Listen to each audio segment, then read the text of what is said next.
Assalamualaikum and hi everyone. Okay, now we want to talk about the continuous time signals based on sinusoidal functions. Okay, before that, let us see what are the examples that you can have for these continuous time signals based on sinusoidal functions. We can have the alternating current signals, that we have the AC signals for voltage, or also the AC signals for currents throughout the time, which are based on the sinusoidal functions. Okay, right, now let's go for the example, how can we sketch, okay, the signal of these sinusoidal functions. Okay, so first in this video, okay, I'd like to talk about how to sketch the signal, okay, and what are the characteristics,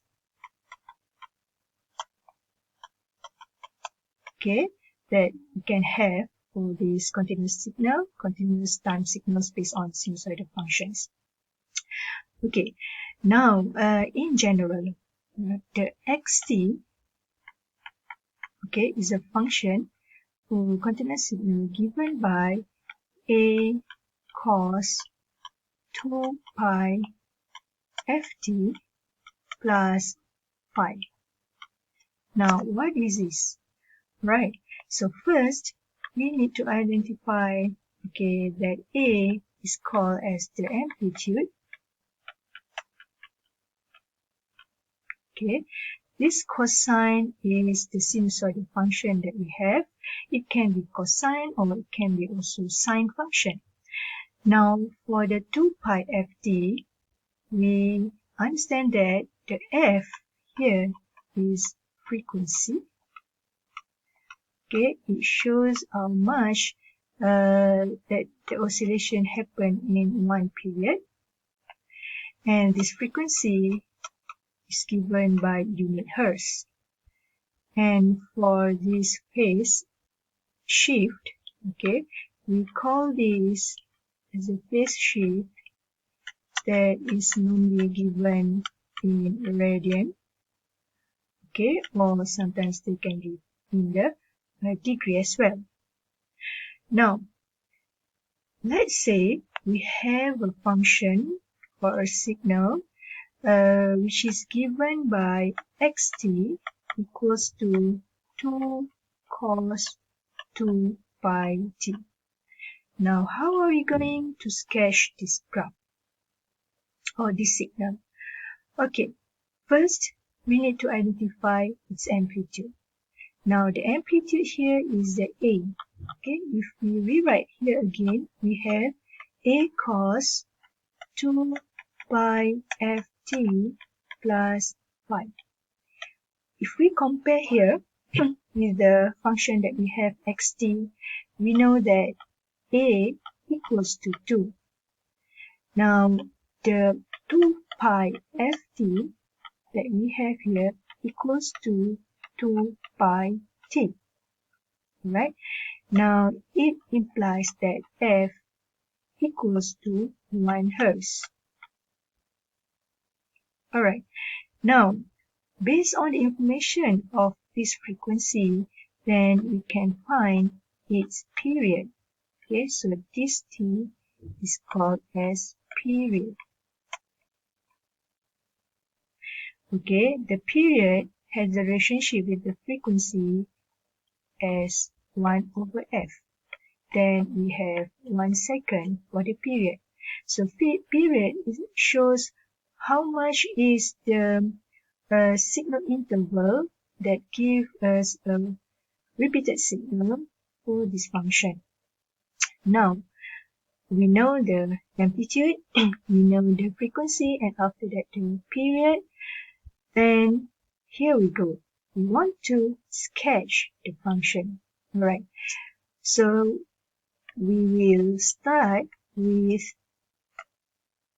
sketching the x-axis, which is the t, and the y-axis, which is the xt. Okay, and we also need to know the pattern of the cosine function. Okay, since in this case our phase shift here is 0, then it is very straightforward that our graph will start to oscillate at t0 for one value here. So for any cost 0 equals to 1, right?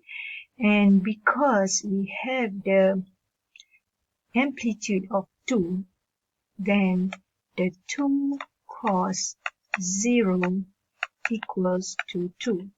So you start with the value of 2 when t equals to 0. And because we know the pattern of the cosine, which oscillate from the maximum value to 0, okay, for the quarter of the period, and will start to oscillate to the minimum value of minus a. So we have minus 2 here, okay, and after that, this is for the half cycle. For the 3/4 cycle, go back to 0 and start to oscillate to the maximum value of 2 again here, okay, after it finished the first cycle. Now, how much is the value here? Okay, so it will refer to the value of our period. Okay, period that complete one cycle. So based on the calculation that we have 1 second. Alright, so now we complete on sketching one cycle of the 2 cos 2 pi t.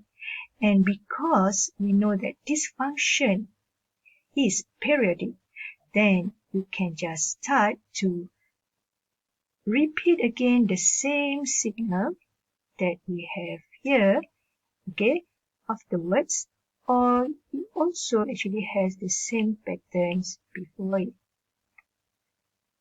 Okay, so here we have already sketched the function of xt equals to 2 cos 2 pi t.